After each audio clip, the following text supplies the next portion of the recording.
எல்லாருக்கும் நமஸ்காரம். எனக்கு இங்கிலீஷ் வராது, மலையாளம் வராது. ஆனால் தெரியும். So I can understand. நிறைய மலையாளிஸ் கூட ஒர்க் பண்ணிவிட்டு அது ஒரு மிக்ஸ் ஆச்சு. இப்போ இங்கே பெங்களாம் நான் வந்து ரமேஷ் ஏட்டா, ராஜகிருஷ்ணன், அஃப்கோர்ஸ் பிருத்விராஜ் சார், ராஜேட்டா நம்ம எப்பவும் வந்து பெஸ்ட் இருக்கும். ஸோ அது எல்லாமே மிக்ஸ் ஆகிடுச்சு இப்போ ஒரு சவுத் இண்டியன் லாங்குவேஜ் அந்த மாதிரி. Thank you so much. It's a big collaboration between Malayalam industry and Kannada industry. So many technicians work with us, and even Arvind Bengaluru சொன்ன மாதிரி விலேத் புத்தால வந்து ஒர்க் பண்ணிட்டான். ஸோ இந்த மாதிரி ஒரு பியூட்டிஃபுல் கொலாபரேஷன் போயிட்டுருக்கு. நிறைய makeup artist, especially Ronex, Suresh ஏட்டா, சுதேஷ் ஏட்டா எல்லாருமே வந்து ஒர்க் பண்ணாது கூட. ஒரு நல்ல எக்ஸ்பீரியன்ஸ். ஸோ இந்த வேர்ல்ட் ஆஃப் காந்தாரா, இந்த மேன் வர்சஸ் நேச்சர், இந்த ஒரு அந்த நடுவில் இருக்கிற ஒரு ஒரு கான்ஃப்ளிக்டை வந்து அந்த ஒரு மிஸ்டீரியஸ் ஃபாரஸ்ட்டுக்குள்ளே என்ன நடக்குது அதான் ஸ்டோரி சொன்ன வந்தோம் நம்ம வந்து. அதோட எக்ஸ்டெண்ட் தான். ஸோ மூலத்தில் அந்த ஆதியில் வந்து என்ன நடந்தது, எப்படி இருந்தது. we didn't have any reference for this film. So basically நாங்கள் வந்து இது எழுதும் போது ஒரு ரைட்டிங் ஸ்டேஜ்லேயே we had one research team. So அந்த தெய்வ நர்த்தகாஸ், அப்புறம் சம் ப்ரொஃபஸர்ஸ், இந்த மாதிரி அதை பற்றி நிறைய படித்தவர்கள் கூட நம்ம வந்து டிஸ்கஷன் பண்ணி ஒரு ஸ்கிரிப்ட், ஒரு ஸ்டோரி ஆனதுக்கப்புறம் ஒரு ஸ்கிரிப்டாக ஒரு ஸ்க்ரீன் பிளே டைலாக் வந்ததுக்கப்புறம் ஒரு நிறைய வாட்டி நம்ம வந்து நரேஷன் கொடுத்துட்டே இருக்கோம். So first person that is Arvind Kashyap. இந்த மாதிரி ஒரு ஃபஸ்ட் பார்ட் ஆகட்டும், இந்த சாப்டர் 1 ஆகட்டும், நான் என்ன ஒரு நினச்சேன், நாங்கள் என்ன ஒரு எழுதணும், ஒரு இந்த மாதிரி ஒரு ஐடியா, ஒரு விஷன் வச்சுக்கிட்டு வந்தப்போ ஐ திங்க் இந்த மாதிரி ஒரு டெக்னீஷியன்ஸ் இருந்தால் அந்த படம் எந்த அளவுக்கு வர முடியும், அதுக்கு ஒரு எக்ஸாம்பிள் தான் காந்தாரான்னு நினைக்கிறேன் நான் வந்து. ஸோ அந்த மாதிரி ஒரு ஸ்ட்ராங் டெக்னீஷியன் டீம். ஸோ நான் நடிச்சுக்கிட்டு டைரக்ட் பண்ணிக்கிட்டு அங்கே வந்து நடக்கிற என்னென்னா என் ஊரில் தான் படம். ஸோ மொத்த காந்தாரா வந்து அந்த கெராடி, குந்தாப்பூர், முதூர் இங்கே தான் நம்ம ஷூட் பண்ணோம். ஸோ அரவிந்துக்கெல்லாம் வந்து ஒரு டிஓபியாக சும்மா கேமரா வச்சுக்கிட்டு ஒர்க் பண்ணுறது கிடையாது. ஸோ இட் வாஸ் லைக் அவனும் ஒரு ஷோல்டராக எனக்கு வந்து ஒர்க் பண்ணியிருக்கா படத்தோடைய ஒரு குவாலிட்டிக்காக, அந்த ஒரு எக்ஸ்பீரியன்ஸ் ஆடியன்ஸுக்கு கிடைக்கணும் அந்த மாதிரி ஒரு தாட்டில். So thank you much for that. And Bangalore, so one of the best suggestion Arvind எனக்கு கொடுத்தது. பிகாஸ் பெங்களூர் இந்த மாதிரி ஒரு ஸ்கேலில், இந்த மாதிரி ஒரு வேர்ல்ட் பில்டிங்கில், இட் இஸ் நாட் அபவுட் ஸ்கேலுன்னு ஒரு சும்மா செலவு பண்ணிட்டு ஏதோ ஒரு பண்ணுறது கிடையாது. ஆனால் அந்த ஸ்டோரியில், அந்த ஸ்க்ரீன் பிளே இருக்கிற ஸ்கேல், அதில் இருக்கிற டீட்டெயில்ஸ், ஸ்பெஷலி அந்த கிங்டம், இந்த பேலஸ் ஆகட்டும், ஒரு போர்ட் ஆகட்டும், அந்த ட்ரைபல் செட்டில்மெண்ட் ஆகட்டும், இந்த மாதிரி எல்லாமே எலிமெண்ட்ஸ் கொண்டு வரும்போது ஸ்டோரி செட் இன் 4th century 5th century மாதிரி தான் இருக்குது. அப்போ வந்து நம்ம நிறைய discussion last 1.5 year before going to the floor, நாங்கள் பெங்களூர், அரவிந்த் எல்லாருமே அந்த டிஸ்கஷன் பண்ணிவிட்டு இது எப்படி நம்ம கொண்டு வரலாம், ரொம்ப ரியலிஸ்டிக்காகவும் இருக்கணும், சேம் டைம் இந்த சினிமேட்டிக் எக்ஸ்பீரியன்ஸும் கிடைக்கணும் ஆடியன்ஸ்க்கு. ஸோ இதுதான் மெயின் தாட் இருந்தது. அந்த டைமில் இல்லை எங்களுக்கு ஒன்றுமே ரெஃபரன்ஸ் கிடையாது. ஸோ நாங்கள் புக்கில் படிக்கிறது, கேட்குறது, டிஸ்கஷனில் வர்றது, ஒரு இமேஜினேஷன், இந்த மாதிரி தான் இருக்குது. ஸோ நிறைய ஆர்டிஸ்ட், காப்பான ஒரு என்னோடய டீமில் இருந்த டிசைனர், ஸோ எல்லா கேரக்டர்ஸு அந்த அந்த லுக் அண்ட் ஃபீல் எல்லாமே சொல்லி சொல்லி தான் அது வந்து நம்ம அதை ஸ்கெட்ச் பண்ணிவிட்டு, அங்கேயும் நிறைய ஸ்கெட்ச் ஆர்டிஸ்ட்டை வச்சுக்கிட்டு ஒரு ஃப்ரேம்ஸை நம்ம க்ரியேட் பண்ணிவிட்டு சில இமேஜஸ் எல்லாம் எடுத்து, ஸோ அது டிஸ்கஸ் பண்ணிட்டு நம்ம வந்து ஒரு it is completely a team work. எல்லோரும் வந்து என்னை பற்றி பேசுகிறாங்க, இவர் எல்லாம் சேர்த்து தான் காந்தாரா. நான் வந்து என்னை வந்து சும்மா முன்னாடி நிற்க வச்சுருக்காங்க, அவ்வளோதான். அண்ட் ரமேஷ் சேட்டா சொன்ன மாதிரி இட் இஸ் லைக் 5 yearsல இந்த நம்ம வந்து என்னுடைய ப்ரொடக்ஷன் ஆகட்டும், நாங்கள் வேறு ஒர்க் பண்ண படம் ஆகட்டும், எல்லாமே ரமேஷ் சேட்டா தான், அவருடைய ஸ்டுடியோவில் தான் டிஐ போயிட்டுருக்கு. ஸோ ஹாப்பி உங்களை எல்லாம் பார்க்குறதுக்கு. ஒரு பெரிய சப்போர்ட். ஸோ கர்நாடகாவில் நம்ம ஒரு 2-3 days முன்னாடி தான் ட்ரெய்லர் ரிலீஸ் பண்ணோம். ஒரு மிகப்பெரிய response all over the world. So அங்கே விட்டு ஸ்ட்ரைட்டாகவே இங்கே வந்துட்டுருக்கோம். இங்கே வந்துட்டுருக்கோன்னா most of the uploading final work இங்கே தான் போயிட்டுருக்கு. ஸோ ராஜாகிருஷ்ணன் சப்தா ரெக்கார்ட்ஸில் வந்து ராஜாகிருஷ்ணன் சார் சவுண்ட் டிசைனிங் பண்ணிட்டுருக்காங்க. என்னுடைய எல்லா படம் அவர் தான் பண்ணார். So basically it is all the same team from so many years. So and especially thanks to Estimata and Prithviraj sir. நம்ம படமா வந்து லாஸ்ட் டைம் அவர் சொன்ன மாதிரி எங்க இருந்த படம் ஒரு எங்க ஒர்க்கு கொண்டு போயிட்டு ஆடியன்ஸ்க்கு ரீச் பண்ணது. ஸோ அவருக்கும் ரொம்ப ஆசையாக இருந்தது. நானும் வர ப்ரெஸ் மீட்டிங் அப்படின்னு சொன்னாங்க. அந்த ஷூட்டில் அவருக்கு ஷூட்டை விட்டுட்டு வர முடியல. So and finally my co artist Rukmini and specially ஒரு இம்பார்ட்டண்ட்டான ஒரு கேரக்டரில் ஜெயராம் சார் இருக்காங்க. அவரும் இன்றைக்கி ஷூட்டு தான். அதர்வைஸ் எங்களுக்கு ஒரு கேரளாவில் ஒன் மோர் ரெப்ரஸன்டேட்டிவ் மாதிரி இருப்பார் அவர். So he was so happy நம்ம ஊரில் வந்து பார்த்து. எப்போவுமே கொல்லூருக்கு முகாம்பிக்கு வந்துட்டே இருப்பாங்க அவர். ஸோ அவருக்கு டெம்பிள் வந்த மாதிரி தான். ஸோ ஒன் மோர் டைம் நான் வந்து கொல்லூர் அந்த இடத்துல வந்து ஷூட் பண்ணுற மாதிரி ஒரு ஃபீல் எனக்கு அப்படின்னு சொன்னாங்க. So grateful to work with him and Gulshan தேவையா. இந்த மாதிரி நிறைய டேலண்ட்ஸ், அற்புதமான கலாவிதர் எல்லாமே வந்து நடித்தாங்க இந்த படத்தில். பெரிய டெக்னீஷியன்ஸ் எல்லாம் வந்துட்டாங்க. அண்ட் ஸ்பெஷலி இது எல்லாத்துக்குமே இவர் எல்லாருமே பில்லராக இருந்தால், ஆனால் அந்த பில்டிங் கட்டின இடம் வந்து ஹொம்பாலே ஃபிலிம்ஸ். விஜய் கிருகந்தூர் ஒரு மிகப்பெரிய ஒரு சப்போர்ட் எங்களுக்கு. ஒரு அரவிந்துக்கு அஸ் அ டியூபி அவனுக்கு என்ன வேணும் ஒன்றுமே ஒரு குறை இல்லாமல் பார்த்துக்கிட்டு, பெங்லான் வந்து ப்ரொடக்ஷன் டிசைன் பண்ணும்போது அந்த செட்டுக்கு வந்து ரொம்ப எக்ஸ்பென்சிவான ஒரு செட்டை போடணும். அந்த மாதிரி இருந்தால் அதில் டீட்டெயிலாக உட்காந்துட்டு வேலை பண்ணிவிட்டு இன்னைக்கு வரைக்கும் நம்ம கூடவே ட்ராவல் பண்ணியிருக்காங்க. இப்போவும் வந்து நார்மலி எந்த ப்ரொடியூசரும் வந்து அந்த அளவுக்கு இன்வால்மெண்ட் இருக்காது. ஸோ அவ்வளோ நம்ம கூடவே ட்ராவல் பண்ணிட்டு சப்போர்ட் பண்ணிட்டு வந்துருக்காங்க. Hombale films is India's one of the biggest powerful production house and most success rate இருக்கிற ஒரு ப்ரொடக்ஷன் ஹவுஸ். அந்த மாதிரி ஒரு ப்ரொடக்ஷன் ஹவுஸ் நம்ம கூட இருக்கும்போது அத்தனை டெக்னீஷியன்ஸ்க்கு ஒரு இன்ஸ்பிரேஷனலாக ஒரு புஷ் இருந்தது. ஸோ அக்டோபர் 2 வந்துட்டுருக்கோம். எல்லா சேம் லவ் பிளெஸ்ஸிங்ஸ் வேணும் எங்களுக்கு. அண்ட் ஈவன் அஜினீஷை மிஸ் பண்ணிட்டேன். இந்த டைமும் பியூட்டிஃபுல்லான மியூசிக் இருக்கும். பியூட்டிஃபுல் வெரி த்ரில்லிங் பிஜிஎம் இருக்கும் படத்தில். எல்லாரும் செகண்ட் வாங்க, தியேட்டரில் சந்திப்போம். Thank you. High, best wishes for the film. Thank you. In Kandara 1, the first part, the Varaha Rupa, which is the third Rupa of Lord Vishnu, had a major part to play. So the protagonist also hunts a Varaha so that it becomes a major part of the film. So does that kind of an impact, that kind of a Lord Vishnu reference is there in Kandara? Just basically we call it is a Shiva Gana. Panjurli தெய்வத்துடைய ஒரு ரெஃபரன்ஸில் தான் வந்துடும். So it is not connected to Vishnu. So it is basically அந்த connection இருக்குது. So it is like எல்லாமே ஒரு perspective தானே, அந்த connection இருக்குது, இல்லைன்னு இல்லை. ஆனால் சிவ கணான்னு சொல்லுவோம். இட்ஸ் கனெக்டட் டு சிவனுடைய கணா. அந்த பஞ்சுர்லி, அந்த வைல்ட் போர் எல்லாமே கனெக்ட் பண்ணுது. So just correct that thing.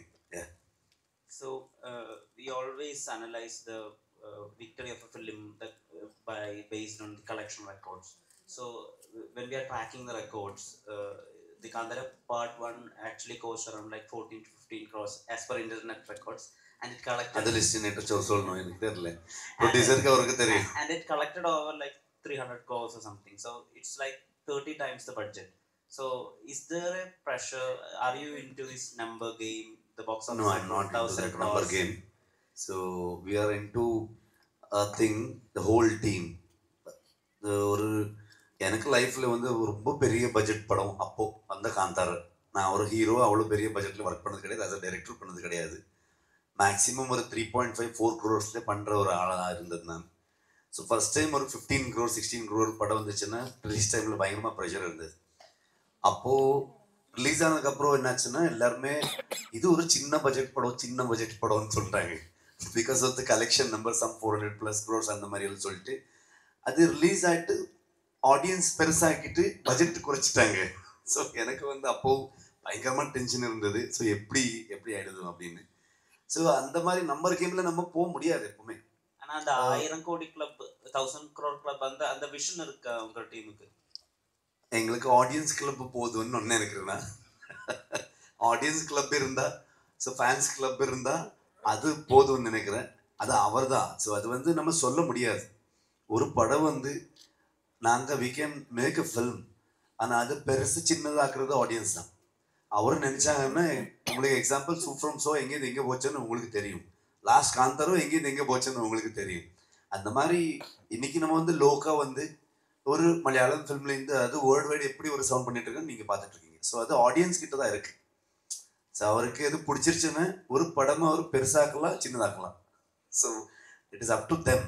நாங்கள் வந்து எப்பவுமே ஒரு ஹானஸ்டா இப்போ வந்து ஒரு காந்தாரை வந்து நீங்க அதை கொண்டு போய் பேன் இண்டியா வேர்ல்டு வைடு அதை ரீச் பண்ணிட்டு அது வந்து எங்களுக்கு ப்ரெஷர் எடுத்தா ஐ திங்க் அது ஜஸ்டிஃபை ஆக மாட்டாதுன்னு நினைக்கிறேன். நான் வந்து அது ஒரு ரெஸ்பான்சிபிலிட்டியாக எடுத்துக்கிட்டு நாங்கள் வந்து இன்னும் அதிகமாக எஃபர்ட் போட்டு ஹார்ட் ஒர்க்கு நல்லா போட்டிருக்கோம். நிறைய டிஓபி பெங்லான் நம்ம எல்லாருமே, ரமேஷேட்டா ஒன்றும் இல்லை, ரமேஷேட்டா ஸ்டூடியோவில் நல்ல ஏசியில் இருந்தார். ஸோ நாங்கள் ஸ்பாட்டில் மட்டும் பயங்கரமாக இன்ஜுரிஸ் அது இது. ஸோ ஆல்மோஸ்ட் 3 years அரவிந்த் என்னுடைய கோ ரைட்டர்ஸ் எல்லாருமே வந்து மொத்த ஃபேமிலி வந்து குந்தாபுரம் ஷிஃப்ட் பண்ணிட்டு இவன் ஒருத்தன் தான் வந்தா பெங்களா. ஸோ ஃபேமிலி இங்கே இருந்தார். ஸோ அந்த மாதிரி ஒரு டெடிக்கேஷனில் மொத்த டீம் நம்ம வந்து அந்த சக்ஸஸ் நீங்கள் கொடுத்தது அது ரெஸ்பான்சிபிலிட்டியாக நம்ம யோசிச்சு அதை வந்து அதை இன்னும் அழகாக பண்ணணும், இன்னும் எஃபர்ட் போடணும், அந்த மாதிரி தாட்டில் தான் நம்ம பண்ணோம். எங்களோட Lal sir, mister Mohanlal, Yes. when he received Dada Saheb Phalke Award, you were one of the first actors who responded to that. நான் லாலேட்டனுடைய பெரிய ஃபேன், அதனால தான் நான் பண்ணேன், அவ்வளோதான். ஸோ எனக்கு வந்து ஒரு கன்னட இண்டஸ்ட்ரியில் எப்போவுமே எனக்கு வந்து all time favourite doctor Rajkumar. So Malayalam இண்டஸ்ட்ரியில் எப்போவுமே லாலேட்டா வந்து பார்க்கும்போது எங்களுக்கு நம்ம ஊருக்கார மாதிரி தான் ஃபீல் ஆகும். என் மாமா ஒருத்தர் அப்படியே இருந்தார். ஸோ அந்த மாதிரி ஒரு இமோஷனல் கனெக்ஷன் எங்களுக்கு. ஸோ அவருடைய படம் எல்லாமே பார்த்துட்டே இருக்கும். அது ஸோ ஹாப்பி அவருக்கு வந்து அந்த அவார்ட் வந்தது. ஸோ உடனே நான் இன்டர்நெட்டில் பார்த்துக்கிட்டு டக்குன்னு சோஷியல் மீடியா டீமுக்கு ஃபோன் பண்ணிட்டு லாலேட்டனுக்கு இப்படி அவார்டு வந்துருக்கு டக்குன்னு போடுங்க. ஃபோட்டோவில் தேடிட்டு இருந்தேன். கொல்லூர் முகாம்பிக்கில் வந்து லாலேட்டை நான் மீட் பண்ணியிருந்தேன். ஸோ பியூட்டிஃபுல் மூமெண்ட் எனக்கு. ஸோ அதனால இந்த போட்டேன், அவ்வளோதான்.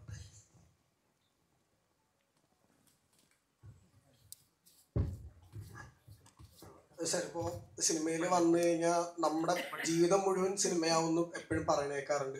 അപ്പോൾ 2022 സെപ്റ്റംബറിലാണ് കാന്താര ഫസ്റ്റ് റിലീസാണ്. ഇപ്പം 3 വർഷമായി.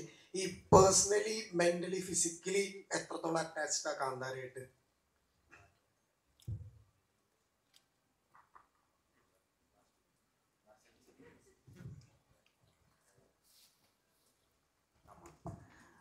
அது அது கேட்டிங்கன்னா நம்ம இமோஷ்னலி பிரேக் டவுன் ஆகும்னு நினைக்கிறேன். நான் வந்து அவ்வளோ emotionally physically mentally like it is like 5 years right. நாங்கள் வந்து மொத்த டீம் வந்து நான் இவர் எல்லாருக்கும் வந்து ஒரு நாள் நைட்டு செகண்ட் லாக்டவுனில் கூப்பிட்டு அரவிந்துக்கு மகா இப்படி ஒரு ஐடியா வந்திருக்குன்னு கூப்பிட்டு எனக்கு இவனும் எக்ஸைட் ஆகிட்டான். ப்ரொடியூசர் ஃபோன் பண்ணேன், அவரும் எக்ஸைட் எல்லோரும் எக்ஸைட் ஆகிட்டாங்க. அங்கே ஃபோன்லேயே ஆல்மோஸ்ட் ½ hour பேசணும், அரை கண்டே முதல்ல. ஸோ டிஸ்கஸ் பண்ணி அங்கேயே நான் இமீடியட்லி ஒரு வீடியோ கால் பண்ணிட்டு ஒரு லொக்கேஷன் போனேன். அது ஃபர்ஸ்ட் பார்ட்ல வந்து ட்ரீ ஃபாலிங் இடம். இதை பாரு, இந்த இடத்துல இப்படி இப்படி இப்படின்னு எக்ஸ்பிளைன் பண்ணிட்டே இருக்கேன். அன்னைக்கு வந்து எக்ஸைட் ஆனது மொத்தம் 5 years போச்சு அவனுக்கு. ஸோ ஸோ எல்லாருக்குமே, நாட் ஓன்லி மீ, எல்லாருக்குமே வந்து மொத்த ஃபேமிலியோட இப்போ எனக்கு என்னுடைய பசங்களை வந்து ஸ்கூலுக்கு போக ஸ்டார்ட் பண்ணிட்டாங்க. அந்த காந்தாரிலேருந்து அங்கேயே பிறந்து அங்கேயே ஸ்கூல் ஸ்டார்ட் ஆகி அந்த மாதிரி ஒரு ஜர்னி யாருமே பார்க்க முடியல. அந்த ஹோல் வேர்ல்டுக்கு வந்து நம்ம டிஸ்கனெக்டடாக கம்ப்ளீட்லி அந்த காந்தார வேர்ல்டுக்குள்ள ஃபாரஸ்ட்குள்ள. அதான் அரவிந்த் சொல்லிட்டு இருந்தான், லைட்ஸ் எல்லாம் இங்கே தான் பார்த்துட்டு இருக்கோம். நம்ம வந்து ஒரு ஊர்லேருந்து ஒரு ட்ரைபு வந்து சிட்டிக்கு வந்தால் எப்படி இருக்கும் அந்த மாதிரி தாட்டில் தான் இருக்கும் நம்ம எல்லாம். இப்போ அவ்வளோ டிஸ்கனெக்டட் ஃப்ரம் வெளியே வந்து என்ன நடக்குதுன்னு தெரில. ரொம்ப ஐ திங்க் இப்போவும் வந்து யாருக்குமே தூக்கம் இல்லை.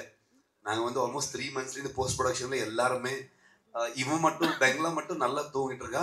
வேற இண்டஸ்ட்ரியெல்லாம் படம் பண்ணிட்டு இருக்கா ஹைதராபாத்ல இங்கே எல்லாமே. நாங்கள் வந்து அரவிந்த் ஆகட்டும், சேட்டா ஆகட்டும், ராஜேட்டா, ரஜினிஷ் இப்போ ஸ்டுடியோவில் இருக்காங்க. அவர் எனக்கு வேற ஆப்ஷன் இல்லை, நான் வரணும் இங்கே ப்ரொமோஷனுக்கு. So it's like whole team 48 hours அந்த மாதிரி எல்லாமே தூக்கம் இல்லாமல் கண்டினியூஸ் ஒர்க் போயிட்டுருக்கு. ஸோ மோஸ்ட்லி ஆஃப்டர் ரிலீஸ் எல்லாருமே 1 week 10 days அந்த மாதிரி வெறும் தூக்கம் தான் பண்ணுவேன்னு நினைக்கிறேன். நான் வந்து எல்லாரும் തൂങ്ങിരും മോസ്റ്റ്ലി.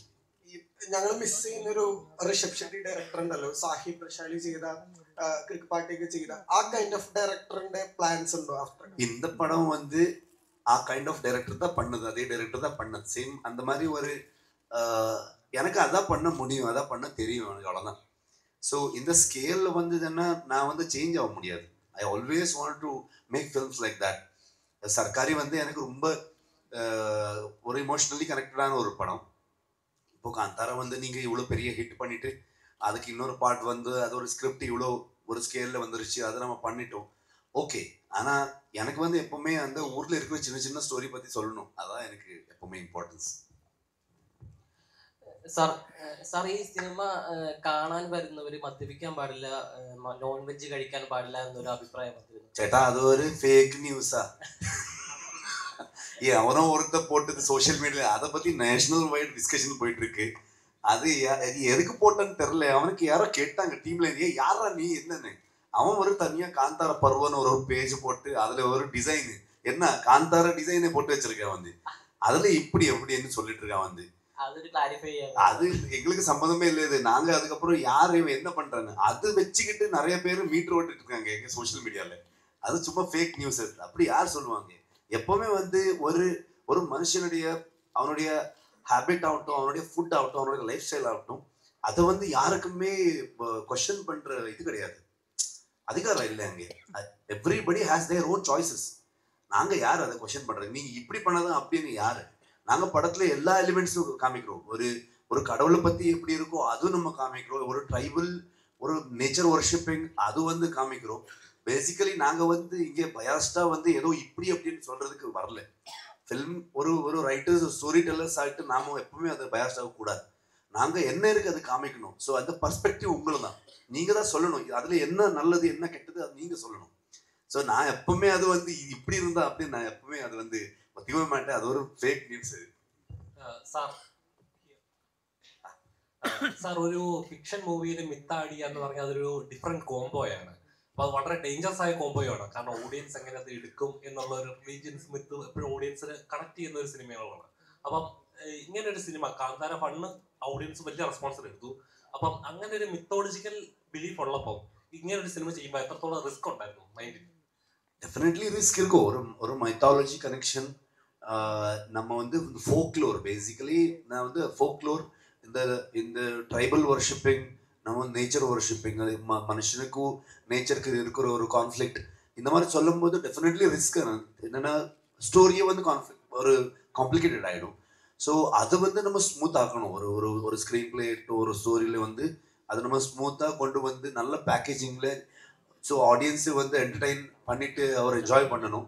ஸோ அந்த 2.5 hours அவர் கொடுக்குற மணி டைம் எல்லாரும் வேல்யூ பண்ணிட்டு அவரை என்டர்டைன் பண்ணணும். சேம் டைம் ஒரு தாட் ப்ராசஸ் வேணும். அதில் நம்ம என்ன சொல்ல போயிருக்கோம் அது வந்து definitely it is a tough job. ஆனால் ஒரு நல்ல டீம் இருந்தால் அது வந்து கொஞ்சம் ஈஸியாகிட்டு எல்லாருக்குமே. இப்போ நான் வந்து நம்ம டீம்லேயே நம்ம ஒரு ஸ்டோரி நரேட் பண்ணோன்னா அங்கேயே ஒரு 10 கொஷின் வந்துடும். ஸோ ஒரு 15 times மோஸ்ட்லி அரவிந்துக்கு, இப்போ பிரகதி என் பொண்டாட்டிக்கு, நம்ம ப்ரொடியூசருக்கு, எல்லாருக்குமே நானும் என்னுடைய ரைட்டர்ஸ் வந்து ஸ்டோரி சொல்லிட்டே இருக்கும், நரேஷன் கொடுத்துட்டே இருக்கும். யாராவது ஒருத்தர் ஒரு கொஷின் கேட்டால் அந்த கொஸ்டினில் வந்து எங்களுக்கு ஆன்சர் இல்லைன்னு அது ஒரு சால்வ் ஆகலைன்னு தான் ஒரு இது வரும். அந்த மாதிரி நம்ம எப்பவுமே வந்து அப்ரோச் அப்படியே இருக்கும். No, you were just asking about a lot of incidents that has happened in the set. So to you, have you felt the pressure as a DOP? What was your pressure, or what were you going through while this film was in the making? Yeah, even in the first part and even in this part, Kantara, like how it is on screen, even on set, it is a mysterious world.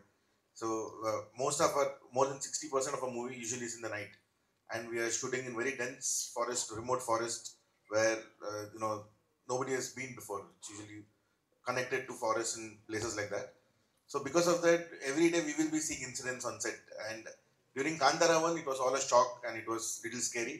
But after doing that, now we have gotten used to it. So we are prepared, we are better prepared. And how many other instances you see in the movie, similarly, they keep happening on set. Maybe after the movie, we can talk about all those. But like you said, we had a great support system with us. We had a great team. That was our biggest strength.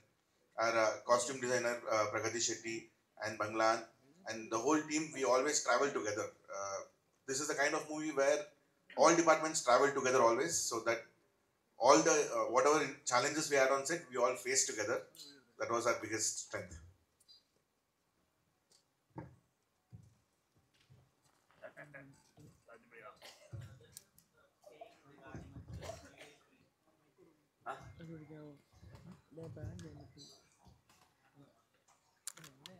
Shiv sir, when we speak our own stories, that the indigenous stories, when we speak about the local happenings, legends, it turns to be international.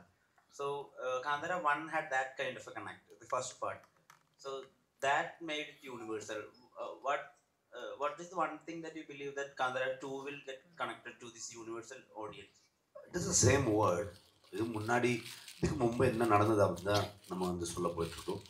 ஆனால் theme same தானே. Kantara word தான் நம்ம explore பண்ண முடியும். அதை தவிர அதை விட்டு வேறு எதுவும் பண்ண முடியாது. அந்த வேர்டில் வந்து உங்களை வந்து என்னெல்லாம் சொல்ல போகிறோம், எதை பற்றி நம்ம படம் பேசுது. ஒரு definitely it's talk abouts the tribes. அந்த ட்ரைப்பை பற்றி அவர் என்ன என்ன என்ன இருந்தாங்க அதை நம்ம பேசுவோம், இல்லைன்னு இல்லை. ஆனால் அந்த மிஸ்ட்ரி இருக்கும். நீங்கள் காந்தாரில் என்னென்ன ரசிச்சிங்க நீங்கள், அது இன்னும் அழகாக இன்னும் இதில் வந்துடும். ஆனால் வந்து when something becomes local, it becomes exactly. So இது வந்து இன்னைக்கு நான் ஒரு உத்தரகாண்ட்லேருந்து ஒரு ஜெர்னலிஸ்ட் என்னை கூப்பிட்டுருந்தாங்க. ஸோ அதை யோசிக்க போயிட்டு அது மறந்துட்டேன் கேட்கல. நான் வந்து அவர் வந்து என்ன சொன்னாங்கன்னா, இப்போ உத்தரகாண்ட் அந்த அந்த நினைத்தால் அந்த இடத்துல எல்லாமே வந்து சிமிலர் கல்ச்சர் இருக்குங்க. நாங்கள் என்ன நினச்சோம், இப்போ வந்து கேரளாவில் வந்து தையம் இருக்குது, நம்ம கோஸ்டல் கர்நாடகாவில் மங்களூர் குந்தாப்பூர் அந்த இடத்துல எல்லாமே தெய்வக்கோலம் இருக்குது அப்படின்னு ஒரு நம்ம நினச்சோம். ஆனால் எல்லா இடத்துலையும் இருக்குது, எல்லா ஸ்டேட்லேயும். இப்போ நீங்கள் தமிழ்நாடு போனீங்கன்னு இந்த காவல் தெய்வம் இந்த மாதிரி ஒரு எலிமெண்ட் இருக்கும், கிராம தெய்வம் இந்த மாதிரி எல்லாமே. ஸோ நம்ம ரூட்லேயே இருக்குது. ஸோ நான் வந்து எனக்கு வந்து நான் என்ன நினச்சேன், இந்தியாவில் வந்து எல்லா கிராமத்துலேயும் எல்லா ஊர்லேயும் இது இருக்கும் அப்படின்னு தான் இருந்தது எனக்கு. என்னென்னு நான் கொஞ்சம் சின்ன ரிசர்ச் பண்ணிவிட்டு எல்லா இடத்துலையும் எப்படி எப்படி அதை பார்க்குறாங்க. பேசிக்கலி நாங்கள் இப்போ தானே இந்த சிட்டியில் இருக்கோம். அதான் நம்ம மூலத்தில் எல்லாருமே அதில் வந்து நாங்கள் எல்லாருமே ட்ரைப் தானே. இந்த ஃபாரஸ்ட்டு இல்லைன்னு ரிவர் ரெண்டு இடத்துல இருந்து சிவிலைசேஷன் ஸ்டார்ட் ஆச்சு. ஸோ அங்கேருந்து தான் வர முடியும்னு. ஸோ ஆனால் எனக்கு என்னென்னா, இது குளோபலி ஒரு கனெக்ட் ஆகிற ஒரு எலிமெண்ட் என்ன எனக்கு ட்ரிகர் பண்ணிடுச்சுன்னா, நான் ஒரு தடவை வாஷிங்டன் சியாட்டில் போகும்போது அங்கே ஒரு கன்னடா சங்கம் வந்து எனக்கு ஒரு அவார்டு கொடுத்தது கூப்பிட்டாங்க அங்கே. அப்போ அங்கே இருக்கிற வாஷிங்டனுடைய சியாட்டில் செனட் ஒருத்தர் வந்திருந்தாங்க. அவர் வந்து என்ன சொல்கிறாருன்னா, அவர் படம் பார்த்துருக்காரு. நான் காந்தாரா பார்த்துருக்கேன், கன்னடாவில் வந்து இங்கிலீஷ் சப்டைட்டில் நான் படம் பார்த்தேன். உங்கள் பிரச்சனை மட்டும் கிடையாது, உங்கள் ஊரில் நடக்கிற ஸ்டோரி மட்டும் கிடையாது, நம்ம ஊர்லேயும் வந்து யூஎஸ்லேயும் வந்து இந்த இஷ்யூ இருக்குது. இப்போ நேட்டிவ் அமெரிக்கன்ஸுக்கும் லா மேக்கர்ஸ்க்கும் இருக்கிற பிரச்சனையை பற்றி அவர் பேசினார் என்கிட்ட. ஸ்டேஜ்லேயும் சில விஷயத்த சொன்னார் அவர். ஸோ அங்கே வந்து அவர் ட்ரைபல் வர்ஷிப் இங்கே இருக்குது, நாங்கள் என்ன நம்புகிறோம் என்ன ஃபாலோ பண்ணுறோம் அதே மாதிரி அங்கேயும் இருக்குது. ஸோ உலகப்பூர வந்து அந்த மாதிரி விஷயத்த இருக்கும், ஆனால் நம்ம சொல்லலை, அவ்வளோதான். இப்போ வந்து த்ரூ ஃபோக்லோர் அதை வச்சு த்ரூ சினிமா நாங்கள் சொல்லிட்டு இருக்கோம், அவ்வளோதான். ஸோ எப்போவுமே ஃபர்ஸ்ட் பார்ட்லேயே நான் சொன்னது அதான், மோர் ரீஜனல் இஸ் மோர் யூனிவர்சல் அப்படின்னு. நம்ம ரீஜனல் ரூட்டட் என்ன நம்ம சொல்கிறோம், நீங்கள் பார்த்தீங்கன்னா உங்கள் வீட்லேயும் அதே இமோஷன்ஸ் இருக்கும், எங்கள் வீட்லேயும் அதே இமோஷன்ஸ் இருக்கும். So the core emotions is same. இப்போ ஏதாவது ஒரு நேச்சுரல் கலாமிட்டி வந்துச்சுன்னா உடனே அதோட கிளைமேக்ஸ், அதோட ஒரு எண்ட் வேர்டிக்டாக சொல்கிற ஒரு வார்த்தை இருக்குது, மனிதனால இயற்கையை எக்காரனை கொண்டு ஓவர் கம் பண்ண முடியாதுன்னு. Nature is always on the top and superior. So Kantara அந்த மாதிரி ஒரு இடத்த டச் பண்ணுதா இந்த பாட்டு? ஓவரால் வந்து நமக்கு தாண்டி இன்னொரு தெய்வ சக்தி இருக்குது, ஒரு ஒரு ஒரு ஒரு ஸ்பிரிட் மாதிரி ஒரு எனர்ஜி மாதிரி இருக்குன்னு நம்ம சொல்லிட்டு இருக்கோம் காந்தாரில். டெஃபினெட்லி அதை நம்புகிறோம். எப்படின்னு இப்போ வந்து நம்புறவருக்கு ஒரு மாதிரி இருக்கும், நம்பாத ஒருத்தருக்கு ஒரு மாதிரி இருக்கும். ஆனால் வந்து ஒரு குழந்தை வந்து அப்பனை நம்புவோம், அவனுக்கும் மேலே இருக்கிற ஒரு அப்பான்னா அவனுக்கு எல்லாமே தெரியும், ஈஸ் அ சூப்பர் ஹீரோ அப்படின்னு ஒரு தாட் இருக்கும் எங்களுக்கு. அதே மாதிரி தான் வந்து நமக்கு மேலே ஒரு எனர்ஜி இருக்குது, அது வந்து நம்ம ப்ரொடெக்ட் பண்ணுவோம் அப்படி ஒரு தாட் எப்பவுமே இருக்கும் எங்களுக்கு. நாங்கள் சின்ன வயசுல அதே நம்பி தான் வரும். ஸோ டெஃபினெட்லி அதை பற்றி பேசுவோம் படத்தில். ஆனால் இந்த படம் இப்போ ஏத்திஸ்ட் செக்குலர் அந்த மாதிரி ஆளுங்களும் பார்த்துருப்பீங்க இல்லை? அவங்க அப்போ அவருக்கும் மேட்டர் வச்சிருக்கோம் நம்ம. ஸோ அவரும் ஏதோ ஒரு விஷயத்த வந்து நம்புறாங்களே, இது நம்பலன்னா அவரும் ஏதோ ஒரு விஷயத்த வந்து நம்புவாங்க. ஸோ அந்த நம்பிக்கை ஒரு வருஷனா இருக்காது, ஒரு பர்ஸ்பெக்டிவ்ல இருக்காது. உங்களுக்கு அந்த மாதிரி கிரியேட்டிவ் பயம் இருந்ததா? இப்போ கடவுளை நம்பாதவங்க இதை எப்படி பார்ப்பீங்க? நான் வந்து என்ன நினைச்சு நான் நம்புறேன், நான் கும்பிடுறேன், நான் ஃபாலோ பண்றேன், அது வர்ஷிப் பண்ணுவேன். நான் ஃபர்ஸ்ட் ஆஃப் ஆல் நான் நம்பணும், நான் நம்பினதா அந்த கண்டென்ட் மேலே உங்களுக்கும் நம்பிக்கை வரும். இல்லைன்னா நானே வந்து கான்ஃபிடன்ஸ் இல்லாமல் நம்பாத ஒரு விஷயத்த வந்து ஒரு பொய் சொல்லிட்டு உங்களுக்கு சொல்லணும், அந்த மாதிரி ஆயிடும். நான் நம்புறதுனால தான் நான் பண்ணுறேன். ஸோ நான் வந்து அவ்வளோ யோசிக்க மாட்டேன். ஸோ நான் நம்பிட்டேன், எனக்கு ஒரு நல்ல ஒரு தாட் வந்துருச்சு, ஓகே அது வந்து நான் ஃப்ரெண்ட்ஸ் கிட்ட, நம்ம டெக்னீஷியன்ஸ் கிட்ட, நம்ம டீம் கிட்ட எல்லாருக்கிட்ட டிஸ்கஸ் பண்ணிடுவேன். எல்லாருக்கும் எக்ஸைட் ஆயிடுச்சுன்னா படம் பண்ணிடுவோம். நாங்கள் வந்து பயாஸ்டாக இது இப்படி அது இப்படின்னு நம்ம சொல்ல மாட்டோம். நாங்கள் வந்து இருக்கிற விஷயத்த வந்து இப்படி காமிக்கிறோம். ஸோ அதில் யாருக்கு நல்லது என்ன கிடைக்கும் அதை எடுத்துருவாங்க, யாருக்கு பிடிக்கும் அவரை எடுத்துருவாங்க. அதான் தாட் இருக்கு எப்பவுமே. காந்தாரா 1க்காக நீங்கள் மென்டலியும் ஃபிசிக்கலியும் ரொம்ப ட்ரெயின் பண்ணீங்க. நீங்கள் நான்வெஜ் எதுவும் சாப்பிடல, செருப்பு போடல. அது எல்லா டைம்ல கிடையாது, அந்த சீக்வன்ஸ் ஷூட் பண்ண டைம் மட்டும்தான். அந்த சீக்வன்ஸ் கோலா சீக்வன்ஸ் ஷூட் பண்ண டைம்ல மட்டும் அது மறுபடியும் அதுக்கு அப்படியே கனெக்ட் பண்ணிடுவாங்க இப்போ. ஓகேவா? ஸோ தெரில. ஸோ நான் வந்து அது பண்ணும்போது நான் பண்ணாத ஒரு விஷயம். ஸோ அது பண்ணும்போது நான் உள்ளுக்குள்ளே ஒரு ஒரு ஒரு கிளாரிட்டி வேணும் எனக்கு. ஸோ எனக்கு எதுவுமே கன்ஃபியூஷன் இருக்கக்கூடாது. நான் வந்து ரொம்ப ரொம்ப நம்புகிற ஒரு தெய்வம். ஸோ அதனால தான் நான் வந்து அந்த டைமில் மட்டும் நான் வந்து எல்லாமே ரெஸ்ட்ரிக்ட் பண்ணி, நாங்கள் வந்து படமாக அது வந்து ட்ரீட் பண்ணல. நார்மலி ஷூட் பண்ணும்போது என்ன எல்லாரும் இருப்பாங்க, ஒரு 1000 பேர் இருப்பாங்க, எல்லா இடத்துலையும் எல்லாம் பண்ணிடுவாங்க. ஆனால் நம்ம இது வந்து நம்ம அந்த சீக்வன்சஸ் வந்து நம்ம ரொம்ப ஏதோ ஒரு நார்மல் ஷூட்டிங் மாதிரி நம்ம பண்ணல. You have taken every care because நான் நம்புறேன், I believe in it. So அதுக்கு சம்மந்தப்பட்ட யாராவது இருக்காங்க, அவரெல்லாம் கூட வச்சுக்கிட்டு அப்படிதான் இருந்தது எனக்கு அது. ஓகேவா? ஸோ அது வந்து நான் ரொம்ப கேர்ஃபுல்லாக நான் பண்ணுவேன் எப்பவுமே. அது எனக்காக, நான் எனக்கு உள்ள ஒரு ஒரு சமாதானத்துக்காக நான் பண்ணுவேன். அவ்வளோ ஒரு மிஸ்கன்செப்ஷன் இருந்தது சார், நீங்க ஒரு தீவிரமான பக்தன் அந்த மாதிரி. டெஃபினெட்லி நான் ஒரு தீவிரமான பக்தன் தான். அந்த தீவிரம் வந்து வேற மாதிரி தீவிரத்துக்கு கனெக்ட் பண்ணிடுவாங்க. நான் ஒரு பக்தன், நான் நம்புறேன், அதான் என்னுடைய அதில் தப்பு என்ன இருக்கு? நான் வந்து உங்களுடைய நம்பிக்கை பத்தி நான் கொஸ்டின் பண்ண மாட்டேன். அது உங்களுடைய நம்பிக்கை, அதுவும் நான் ரெஸ்பெக்ட் பண்றேன். என்னுடைய நம்பிக்கையை நீங்க ரெஸ்பெக்ட் பண்ணலாம், அவ்வளவுதான். That's it. I think with that would be the last question. എന്നിട്ട് നമുക്ക് ഒരു ഫോട്ടോ എടുത്ത് വൈൻഡപ്പ് ചെയ്യാം. സർ ചേട്ടാ പൊളിറ്റിക്സ് എங்கே ഇല്ല, പടത്തെ പറ്റി പേസും. അതെ, അന്ത പൊളിറ്റിക്സ് അല്ലേ. അപ്പൊ ഒരു അതായത് മെജോറിറ്റി എപ്പോഴും മൈനോറിറ്റിയെ സപ്രസ് ചെയ്യും എന്നൊരു പൊളിറ്റിക്സ് അതിനകത്തോടെ കാണിക്കുന്നുണ്ട്. അപ്പം കാന്താര ഇന്നത്തെ സൊസൈറ്റിയിൽ അത് റിഫ്ലക്ട് ചെയ്യുന്നുണ്ട്. മെജോറിറ്റി എപ്പോഴും മൈനോറിറ്റി സപ്രസ് ചെയ്യപ്പെടുന്നുണ്ടെന്ന ഒരു സാധനം அப்படி காமிக்கல. நாங்க வந்து ஐ திங்க் அங்க அந்த பிரச்சனை வந்து அந்த இஷ்யூஸ் வந்து எல்லா ஊர்லயும் இருக்கு. நான் ஊர்ல எல்லாம் பார்த்துதான். இப்போ அதுல வந்து மெஜாரிட்டி மைனாரிட்டி அந்த மாதிரி ட்ரீட் பண்ணல. So basically rift between that two things. And அந்த என்னது வில்லனோட ஃபேமிலிக்கு சம்மந்தப்பட்ட என்னென்ன இருக்கு, அந்த ராஜா ஃபேமிலிக்கு என்னென்ன இருந்தது, இந்த ட்ரைப்ஸுக்கு அந்த ஒரு சமுதாயத்துக்கு சேர்ந்தவருக்கு என்னென்ன இருக்கு, அந்த நடுவில் இருக்கிற ஒரு எலிமெண்ட் தான். அதோட வேற விஷயத்தை பற்றி நிறைய பேசியிருக்கோம் நம்ம வந்து. ஓகே, அந்த ஃபாரஸ்ட் என்க்ரோச்மெண்ட் இந்த மாதிரி நிறைய விஷயத்தை பற்றி நம்ம பேசியிருக்கோம். அது வந்து சொசைட்டியில் இருக்கிற பிரச்சனை தானே. ஸோ ஆனால் வந்து அதில் எதுவும் பர்ஸ்பெக்டிவ் கொடுக்கல நாங்கள். தெய்வத்துக்கு முன்னாடி எல்லாமே ஈக்குவல். ஸோ அப்போ கொஸ்டின் பண்ணுவாங்க, என்னென்னா இதை நீங்கள் இப்படி பண்ணீங்க, கவர்மெண்ட் அப்படி பண்ணாது இப்படி பண்ணாதானே. நான் என்ன சொல்ல போகிறேன்னா, இப்படி பண்ணால் பெட்டர் தானே, நல்லா இருக்குது தானே. ஸோ அந்த மாதிரி ஒரு பாசிட்டிவ் ஆங்கிள் நம்ம போகலாம். அது பார்த்து நிறைய ஆஃபீஸர்ஸ் என்கிட்ட பேசினார். அவருடைய அப்ரோச் சேஞ்ச் ஆயிருக்கு. ஊருக்காரர் என்கிட்ட பேசியிருக்காரு. ஃபாரஸ்ட் டிபார்ட்மெண்ட் வந்து ரொம்ப ரெஸ்பெக்ட்ஃபுல்லி பார்த்தாங்கன்னு நிறைய ஃபாரஸ்ட் டிபார்ட்மெண்ட்லேருந்து எனக்கு பேசுவார். ஸோ சேம் டைம் ஊர்க்காரர் வந்து இல்லை இவரும் நமக்கு ஹெல்ப் பண்ண முடியும், இப்போ ஒரு அதை பார்த்து தாட் ப்ராசஸ் சேஞ்ச் ஆகல இல்லைங்களா, அந்த மாதிரி தாட் தான். So yes, thank you. I think in you, if we make a space, we'll make you tell the story and then leave you only. But then anyways, thank you so much. We can't wait. October 2 എന്ന് പറയുന്ന ദിവസത്താണ് ഇനി കുറച്ച് ദിവസങ്ങൾ കൂടെ ബാക്കിയുള്ളൂ. Vim Shubham, Abharam, Cycle Agarbati, Country Delight, Abharan Timeless Jewelry, Kurlon, and special thanks to PBR and Inox for the wonderful support that they have given us. And ladies and gentlemen, let's all wait for 5 more days or 6 more days to witness the magic of Kantara, the Legend Chapter 1.